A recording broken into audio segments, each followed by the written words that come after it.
दोनों बहनें नियम पूर्वक एकादशी का व्रत रखा करती और माँ के जागरण में प्रेम के साथ माँ की महिमा गाती और माँ की महिमा सुना करती।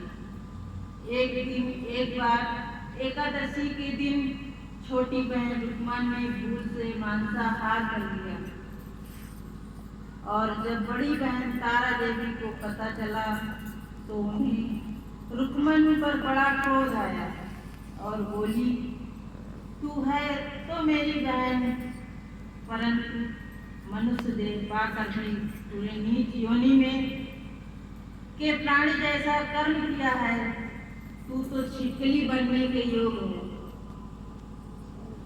बड़ी बहन के मुख से निकले शब्दों को रुक्मन ने शिरोधार कर लिया और साथ ही प्रायश्चित का उपाय पूछा तो तारा रानी ने कहा, त्याग और परोपकार भी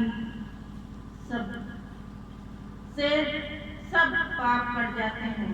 बोले सच्चे दरबार की जय हो। बोले शेरा वाली मैया की जय हो। बोलिए तारा देवी की जय हो। दूसरे जन्म में तारा देवी इंद्रलोक की अप्सरा बनी और छोटी बहन रुक्मन छिपकली की योनि में प्रायश्चित का अवसर ढूंढने लगी। द्वापर युग में जब पांचों पांडवों ने अश्वमेध यज्ञ किया तब उन्होंने दूत भेजकर दुर्वासा ऋषि सहित 33 करोड़ देवताओं को निमंत्रण दिया। जब दूत दुर्वासा ऋषि के आश्रम में निमंत्रण लेकर गए तो दुर्वासा ऋषि बोले, यदि 33 करोड़ देवता उसमें भाग लेंगे तो मैं उसमें सम्मिलित नहीं हो सकता।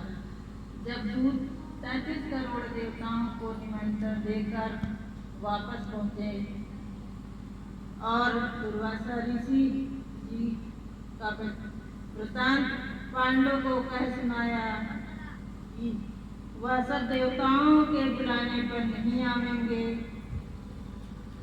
यज्ञ प्रारंभ हुआ तब 33 करोड़ देवताओं ने यज्ञ में भाग लिया। उन्होंने दुर्वासा ऋषि जी को क्यों नहीं बुलाया तो पांडवों ने नम्रता पूर्वक उत्तर दिया कि निमंत्रण भेजा था परंतु वे अहंकार के कारण नहीं आए। यज्ञ में पूजन हवन आदि ये विधि समाप्त हुआ। भोजन के लिए भंडारे की तैयारी होने लगी। दुर्वासा ऋषि ने जब देखा कि पांडवों ने मेरी अवहेलना की है तब उनको क्रोध आया और उन्होंने पंछी का रूप धारण किया और चोंच में एक सर्प लेकर भंडारे के खीर में डाल दिया जिसका किसी को पता नहीं चला। एक छिपकली जो पिछले जन्म में तारा देवी की छोटी बहन रुक्मन थी तथा तारा बहन के शब्दों को शिरोधार कर इस जन्म में मैं छिपकली बनी सर्प को भंडारे के खीर में गिरते देख रही थी। तभी उसको अपने पिछले जन्म की बड़ी बहन तारा देवी के द्वारा बताए गए मुक्ति का रास्ता याद आता है और अपने मन में विचार करती है और सोचती है कि अब मेरे छिपकली योनि से मुक्ति पाने का समय आ गया।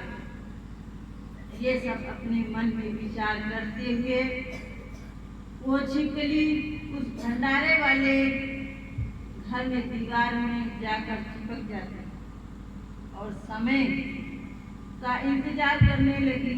जैसे ही महर्षि खीर की कढ़ाई के पास पहुंचे वैसे ही छिपकली सबकी जान बचाने के लिए कढ़ाई में कूदकर अपने प्राणों की आहुति दे देती। बोलिए मैया काली की जय हो। बोलिए शेरा वाली मैया की जय हो।